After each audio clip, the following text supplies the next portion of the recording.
ಹೆಡ್ಲೈನ್ಸ್ನ ಪ್ರಾಯೋಜಕರು NBC bearings ದೀರ್ಘಾವಧಿ ಸ್ಪರ್ಧೆಗಾಗಿ ಸುದೀರ್ಘವಾಗಿ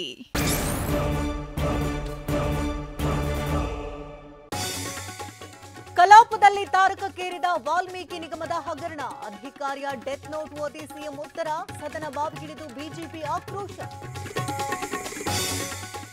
ಹಗರಣದ ಬಗ್ಗೆ ಸದನದಲ್ಲಿ ಗದ್ದಲ. ಆಡಳಿತ ಮತ್ತು ವಿಪಕ್ಷದವರ ಜೊತೆ ಸ್ಪೀಕರ್ ಸಂಧಾನಕ್ಕೆ ಯತ್ನ. ಖಾದರ್ ಆಹ್ವಾನಕ್ಕೂ ಜಗ್ಗದ ಬಿಜೆಪಿ. ಶಿರೂರು ಗುಡ್ಡ ಕುಸಿತದಿಂದ ನದಿಗೆ ಬಿದ್ದಿದ್ದ ಟ್ಯಾಂಕರ್. ಎಲ್ಪಿಜಿ ಗ್ಯಾಸ್ ಬೇರೆ ಟ್ಯಾಂಕರ್ಗೆ ಶಿಫ್ಟ್. 1 ಕಿಲೋಮೀಟರ್ವರೆಗೂ ಸಾರ್ವಜನಿಕರಿಗೆ ನಿರ್ಬಂಧ.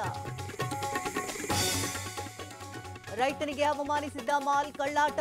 2 ವರ್ಷದಿಂದ ಆಸ್ತಿ ತೆರಿಗೆ ಕಟ್ಟದೆ ಬಿಬಿಎಂಪಿಗೆ ವಂಚನೆ. ಮಾಗಡಿ ರಸ್ತೆಯ ಜಿಟಿ ಮಾಲ್ಗೆ ಬೀಗ.